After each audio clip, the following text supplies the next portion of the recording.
The crowd at Westfield Mall fell silent. Phones raised to capture the moment when 24-year-old Eliza pressed her lips against Marcus's cheek, his 5-year-old daughter Lily clutching her stuffed rabbit between them. What happened next would change their lives forever.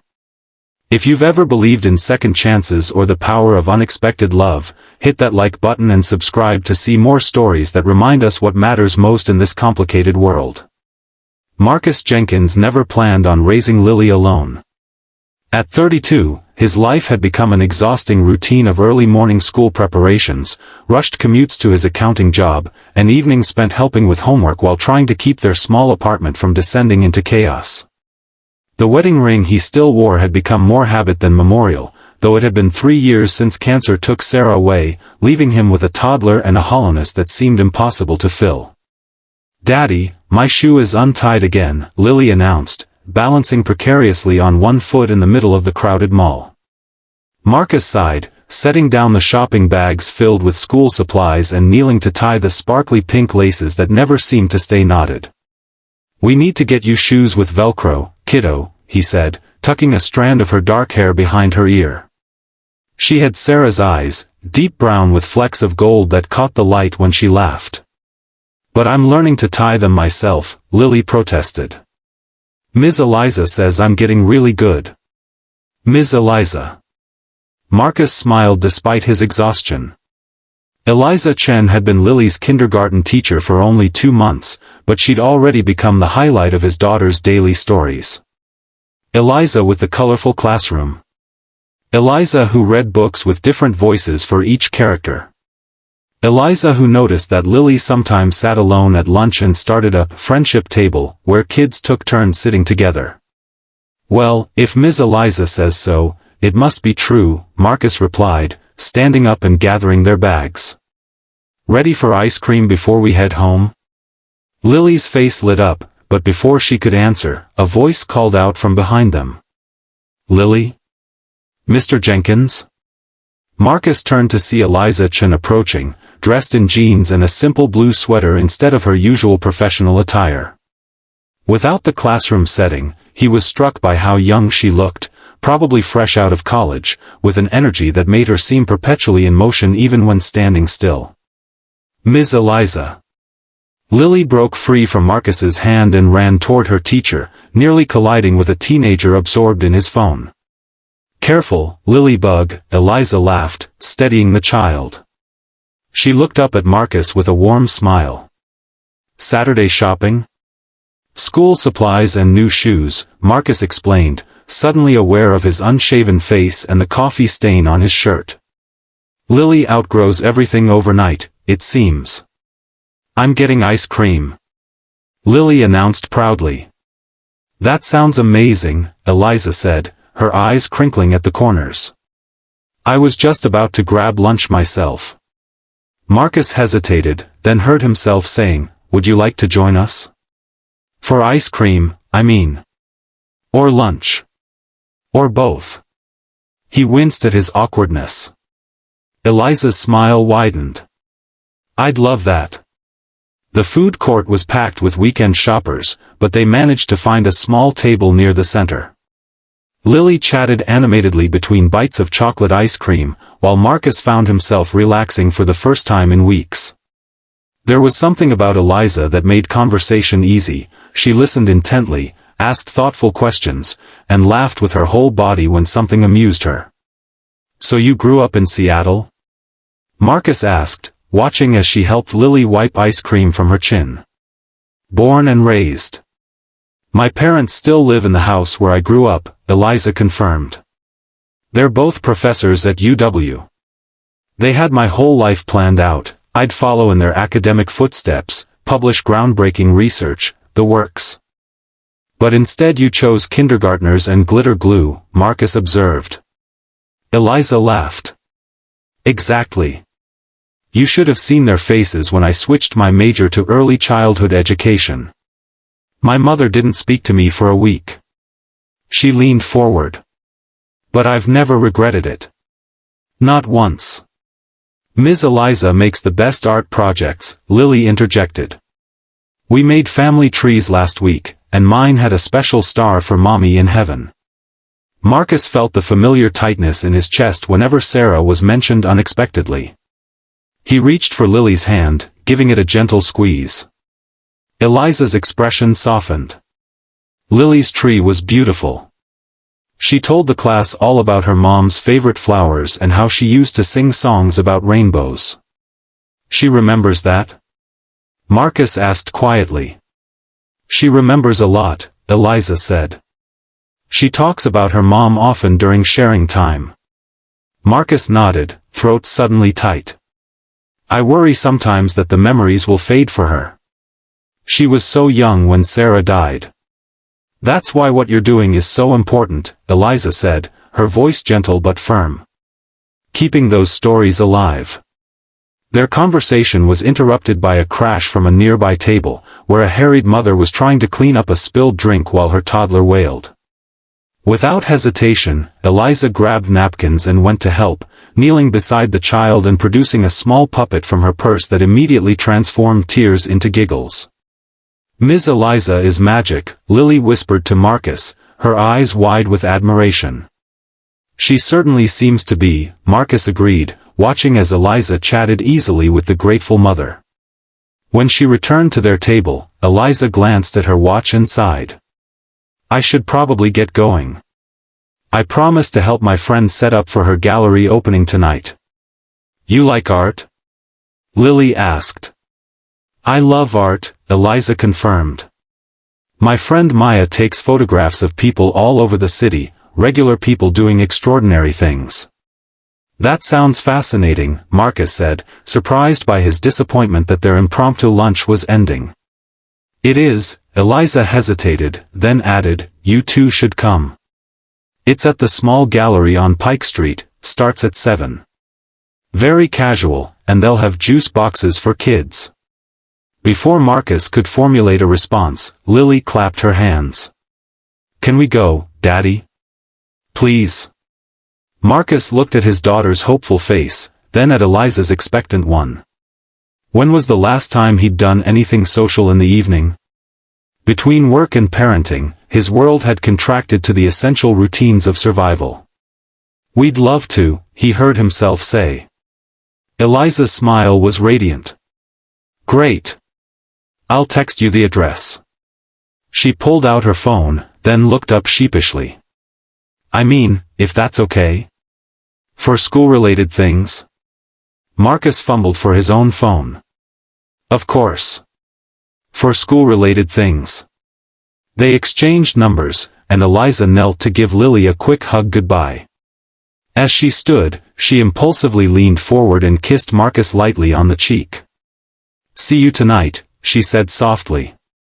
The bustling food court seemed to freeze. A teenager at the next table stopped mid-bite of his burger. An elderly couple paused their conversation. Even the constant background noise of the mall seemed to dim momentarily. Or perhaps it was just that everything in Marcus's world suddenly narrowed to the warm spot on his cheek where Eliza's lips had touched. He stood motionless, aware of Lily's small hand in his and the curious gazes of strangers around them. Eliza herself looked startled by her action, a blush spreading across her cheeks. I'm sorry, I don't know why I... Don't be sorry, Marcus said quietly. Not at all. She nodded, still blushing, and with a small wave to Lily, turned and walked away through the crowd. Daddy? Lily tugged at his hand. Your face is all red. Marcus touched his cheek, feeling warmth beneath his fingers. Is it? Uh-huh.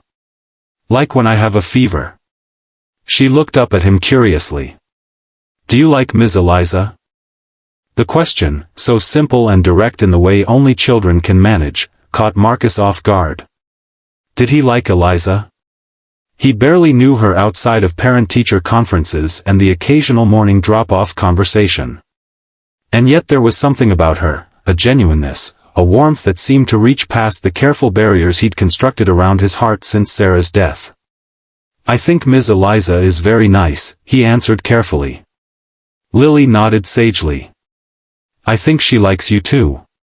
She looks at you the way Princess Tiana looks at Prince Naveen in the movie. Marcus laughed, ruffling his daughter's hair. Is that so? Well, we should probably get home and find something to wear to this art gallery, don't you think? As they gathered their shopping bags and headed toward the mall exit, Marcus found himself replaying the brief kiss in his mind. It had been so unexpected, so gentle, like the first raindrop before a spring shower. And for the first time in 3 years, he felt something unfamiliar stirring in his chest, possibility. The gallery was smaller than Marcus had expected, a converted storefront with exposed brick walls and track lighting that illuminated black and white photographs of Seattle residents. Lily, dressed in her favorite purple dress and clutching her ever-present stuffed rabbit, pressed her nose against the window before they entered. "Do you see Ms. Eliza?" she asked, her breath fogging the glass. "Not yet," Marcus replied, adjusting the collar of the button-down shirt he'd ironed for the occasion. "But let's go inside and look for her." The gallery was already crowded with artsy 20-somethings holding wine glasses and speaking in hushed, appreciative tones about the photographs. Marcus felt immediately out of place, conscious of being at least a decade older than most attendees and the only person with a child in tow. "Marcus. Lily. You made it." Eliza appeared from the crowd, wearing a simple black dress that made her look both sophisticated and approachable. Her hair was down, falling in soft waves around her shoulders, and she wore small silver earrings that caught the light when she moved. "We almost couldn't find parking," Marcus explained, suddenly aware of how mundane that sounded in this creative space. "I'm so glad you persevered," Eliza said, kneeling to Lily's level. "What do you think of the photographs, Lily?" "They're all in black and white," Lily observed. "Like old-timey pictures." "That's right. Maya, the photographer, says that black and white helps us see people's emotions more clearly, without the distraction of color." Eliza straightened and turned to Marcus. "Can I show you around? Maya's work is really remarkable." As they moved through the gallery, Marcus was struck by the intimacy of the photographs, a weathered fisherman mending nets at the pier, his face creased with stories, 2 elderly women holding hands on a park bench, their wedding rings visible, a young mother nursing her baby while studying textbooks in a cafe. "They're all strangers," Eliza explained, "but Maya has this gift for making people comfortable enough to reveal something true about themselves." "They're beautiful," Marcus said honestly. "There's so much life in them." Eliza nodded, her eyes bright. "That's exactly it. Life, with all its complications and joy and struggle." They paused before a photograph of a man about Marcus's age, sitting on a playground bench watching a young girl on the swings. The man's expression was a complex mixture of love and exhaustion, pride and uncertainty. "This one reminds me of you," Eliza said softly. Marcus studied the image, recognizing the familiar weight of single parenthood in the man's posture. "Is it that obvious?" he asked with a small smile. "Not obvious," Eliza corrected. "Just recognizable. To someone who's paying attention." Their eyes met, and Marcus felt that same flutter of possibility he'd experienced at the mall. Before he could respond, Lily tugged at his hand. "Daddy, I'm thirsty. And that lady said there are juice boxes." Eliza laughed. "She's right. Let me show you to the refreshments." They made their way to a small table in the corner where, true to Eliza's word, juice boxes sat alongside wine and sparkling water. Lily happily accepted an apple juice, while Marcus and Eliza each took a glass of wine. "So," Marcus said, taking a sip, "how did you become friends with the photographer?" "College roommates," Eliza explained. "We were complete opposites. She was this free-spirited art major who stayed out all night, and I was the structured education student with color-coded study schedules. But somehow it worked." "The best friendships often do," Marcus observed. "Sarah, my wife, was my complete opposite too. I was the cautious planner, she was the spontaneous one always dragging me on adventures." It was the first time he'd mentioned Sarah so directly to Eliza, and he watched carefully for her reaction. There was no awkwardness, just attentive interest. "She sounds wonderful," Eliza said. "Lily has her spontaneity, I think. Last week she convinced the entire class to hop like frogs between activities instead of walking." Marcus laughed. "That sounds like Sarah's influence for sure. She once organized an impromptu dance party in the frozen food aisle of the grocery store." "I would have liked to see that," Eliza said, her eyes warm. "Me too," a small voice piped up. Lily had been so quiet, Marcus had almost forgotten she was listening. "I don't remember Mommy dancing in the store." Marcus knelt beside his daughter, seeing the shadow of sadness cross her face. "You were very little then, Lilybug. But she danced with you all the time at home. Remember the songs I told you about?" Lily nodded solemnly. "The rainbow songs. And the one about the moon." "That's right," Marcus confirmed, his throat tightening. Eliza knelt beside them, her voice gentle. "You know, Lily, my grandmother died when I was about your age.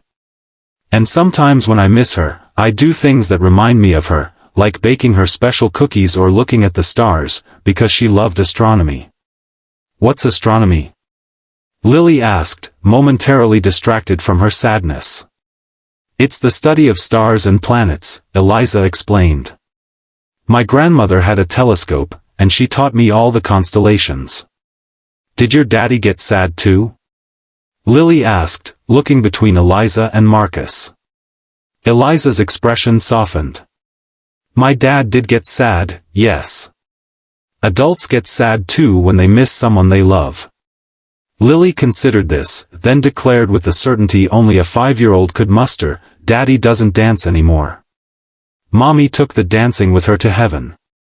Marcus felt as though the air had been knocked from his lungs. He hadn't realized Lily had noticed how many other changes had his daughter silently observed in their home, in him, since Sarah's death. Eliza met his eyes over Lily's head, her gaze filled with compassion but not pity. Then she stood and held out her hand to Lily. "Well, I think we should fix that right now," she said decisively. "There's music playing, and this is an art gallery, which means we can definitely dance if we want to." Lily's face brightened. "Really?" "Absolutely," Eliza confirmed, then looked at Marcus with a challenging smile. "What do you say, Mr. Jenkins? Care to dance with your daughter?" Marcus hesitated, acutely aware of the gallery full of strangers, the sophisticated atmosphere that didn't seem conducive to impromptu dancing. But then he thought of Sarah, who never cared what others thought, who found joy in unexpected moments. "I would be honored," he said, standing and giving Lily a formal bow that made her giggle. The music playing softly through the gallery speakers was some indie folk song Marcus didn't recognize, but it had a gentle rhythm that was easy to follow. He lifted Lily into his arms, and she wrapped her legs around his waist, her stuffed rabbit squished between them. Slowly, he began to sway, feeling self-conscious until Eliza joined them, dancing with exaggerated movements that made Lily laugh out loud. "You have to spin, Daddy," Lily instructed, and Marcus obliged, turning in a careful circle that made his daughter's purple dress flare out. He became aware that people were watching them, the gallery owner with an indulgent smile, a few hipsters with their phones raised to capture the moment, an elderly couple nodding in approval. But instead of the embarrassment he expected to feel, Marcus found himself not caring. For the first time in years, he was dancing with his daughter, keeping time to music while she beamed with delight. "Now spin, Ms. Eliza," Lily commanded, and before he could overthink,